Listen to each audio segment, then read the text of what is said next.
Hello everyone at Canada Life Reinsurance. So touching back from the previous video I sent out in regards to overall leading a more active lifestyle by focusing on increasing your steps and implementing more walks throughout the day.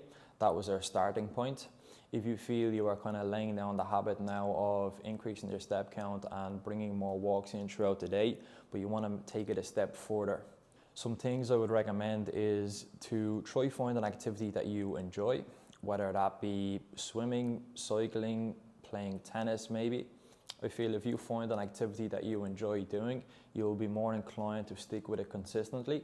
The more you apply yourself to that given sport or activity, let's say, the more results you're going to get from it, and then overall your activity level is going to be much higher than what you've started from.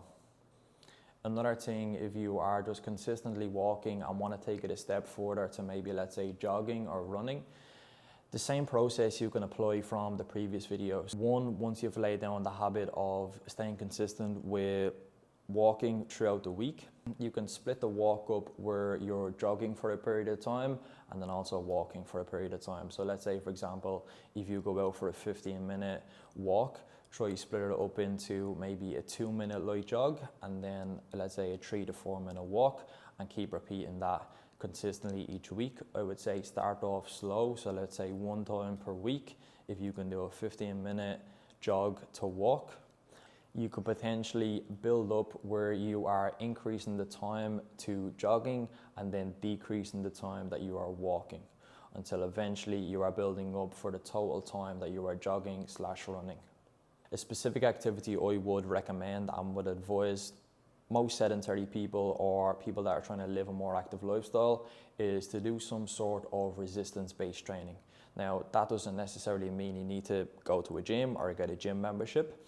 You can definitely do some type of resistance-based body weight type training at home or outside of the gym. So if you implement some basic movements such as squats, lunges, push-ups, any type of big body weight movements into your routine, I feel like you will get good benefit in terms of a muscular strength aspect and also a muscular endurance aspect, which will have a huge benefit in terms of physically, whether you have body composition goals in terms of fat loss or gaining muscle.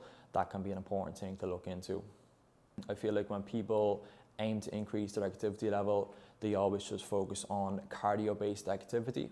I'm not saying it's incorrect to do that type of thing, but maybe initially start off by increasing steps, adding in more walks and implementing other cardio-based activities such as swimming, cycling, etc.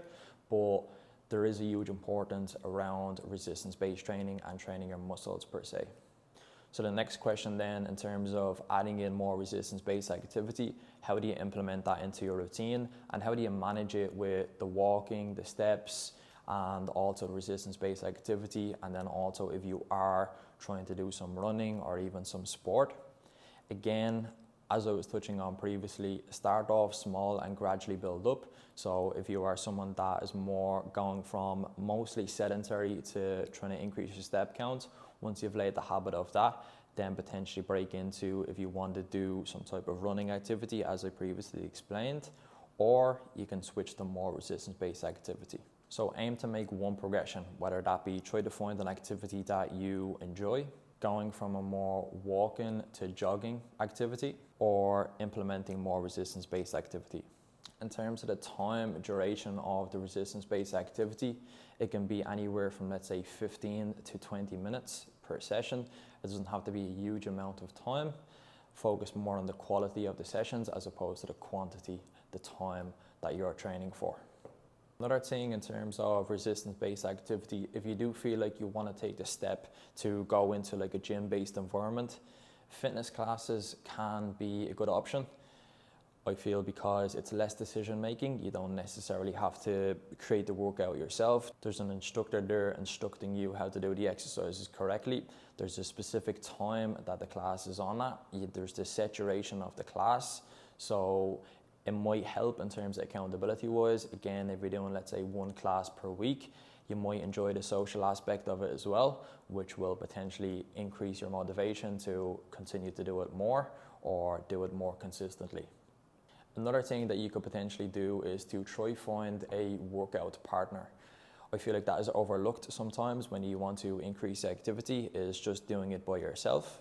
Now, it depends on the person, it depends on the individual. If you feel like you're a more social person, maybe finding someone else with the similar goals that you have and with the same mindset per se, you will probably hold both of yourselves accountable, and it may be a more enjoyable experience as opposed to just training by yourself. So yeah, just going back over some of the points. So if you are at the increase in activity in terms of step counts, obviously well done, that's good. But if you want to take it a step further, try split your walks into where you're going for a duration of maybe 2 to 3 minutes or so, doing some light jogging and then walking, and then repeat that process and build up. Find an activity that you enjoy, whether that be running, hiking, cycling, whichever. Implementing some more resistance-based activity within your routine, 1 time per week for 15 to 20 minutes, doing some basic body weight exercises. And then also lastly, trying to find a workout partner that will hold you accountable towards things.